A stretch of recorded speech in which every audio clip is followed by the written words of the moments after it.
ವಿಮಾನ ದುರಂತದ ಬಗ್ಗೆ ತನಿಖೆ ಮುಂದುವರಿತಾ ಇದೆ. ಅಂತಾರಾಷ್ಟ್ರೀಯ ಪ್ರೋಟೋಕಾಲ್ ಅನ್ವಯ ತನಿಖೆ ನಡೀತಾ ಇರೋದು.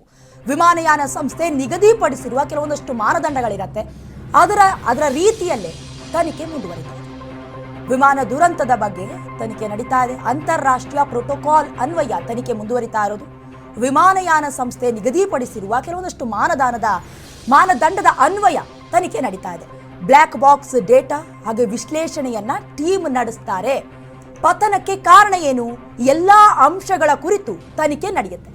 ಸದ್ಯ ದುರಂತದ ಈ ತನಿಖೆಯ ಬೆನ್ನನ್ನ ಬಿದ್ದಿದ್ದಾರೆ ತನಿಖಾ ತಂಡದವರು. ಯಾಕಂದ್ರೆ ಇಡೀ ರಾಷ್ಟ್ರದಲ್ಲಿ ಕೆಲವು ದಿನಗಳ ಹಿಂದಷ್ಟೇ ಅಥವಾ ಕೆಲವು ವರ್ಷಗಳ ಆದಮೇಲೆ ಈ ಒಂದು ಪ್ರಕರಣ ಬೆಳಕಿಗೆ ಬಂದಿರೋದು. ಅದರಲ್ಲೂ ಕೂಡ ಈ ವಿಮಾನ ಏನು ಪತನವಾಯಿತು 11 ವರ್ಷಗಳ ಹಿಂದಿನ ವಿಮಾನ ಅನ್ನೋದು ಕೂಡ ತನಿಖೆಯ ಮೂಲಕ ಬಹಿರಂಗವಾಗಿರುವಂಥ ಕೆಲವೊಂದಷ್ಟು ಮಾಹಿತಿಗಳಲ್ಲಿ ಒಂದು.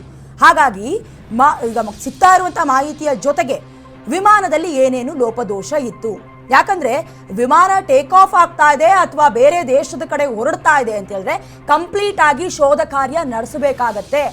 ಆದ್ರೆ ಈ ವಿಚಾರದಲ್ಲಿ ಏನೂ ಕೂಡ ನಡೆದಿರ್ಲಿಲ್ವಾ, ಅಥವಾ ಬೇಕು ಅಂತಾನೆ ಯಾರಾದ್ರೂ ಹೀಗೆ ನಡೀಲಿ ಅಥವಾ ಪತನವಾಗುವಂಥ ಸಂದರ್ಭದಲ್ಲಿ ಬೇರೆ ಕಡೆ ಪತನವಾಗಲಿ ಅಥವಾ ಟೇಕ್ ಆಫ್ ಸಂದರ್ಭದಲ್ಲಿ ಈ ರೀತಿಯಾದಂಥ ದುರ್ಘಟನೆ ಸಂಭವಿಸಲಿ ಅನ್ನುವಂಥ ಏನಾದರೂ ಪ್ಲಾನ್ಗಳನ್ನ ಮಾಡ್ಕೊಂಡಿದ್ರಾ ಅನ್ನುವಂಥ ಪ್ರಶ್ನೆಗಳು ಮೂಡ್ತವೆ.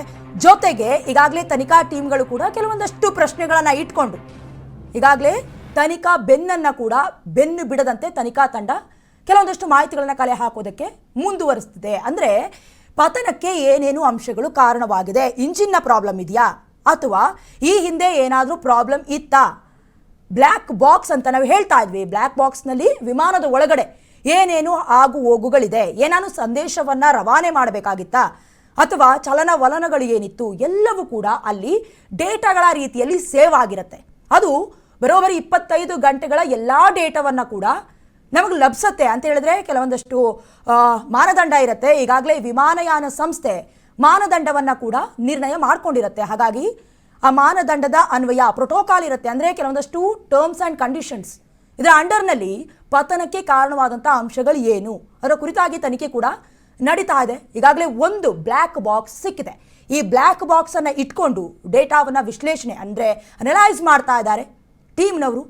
ಪತನಕ್ಕೆ ಏನೇನು ಕಾರಣವಾಗಿದೆ ಅಥವಾ ಕೊನೆಯ ಸಂದರ್ಭದಲ್ಲಿ ಪ್ರಯಾಣಿಕರು ಏನಾದರೂ ಸಂದೇಶವನ್ನು ರವಾನಿಸಿದಾರಾ ಎಲ್ಲವನ್ನ ಕೂಡ ಮಾಹಿತಿಯನ್ನು ಕಲೆ ಹಾಕುವಂಥ ಕೆಲಸವನ್ನು ಮಾಡ್ತಾ ಇದ್ದಾರೆ. ಇದ್ರ ಜೊತೆಗೆ ಕೆಲವೊಂದಷ್ಟು ವಿಮಾನಯಾನದವರು ಪ್ರೋಟೋಕಾಲನ್ನು ಅಥವಾ ಮಾನದಂಡಗಳನ್ನು ನಿಗದಿಪಡಿಸಿರ್ತಾರೆ. ಅದನ್ನು ಕೂಡ ಚೆಕ್ ಮಾಡುವಂಥ ಕೆಲಸವನ್ನು ಈಗಾಗಲೇ ಸಿಬ್ಬಂದಿ ತಂಡದವರು ಮುಂದುವರಿಸ್ತಾ ಇದ್ದಾರೆ.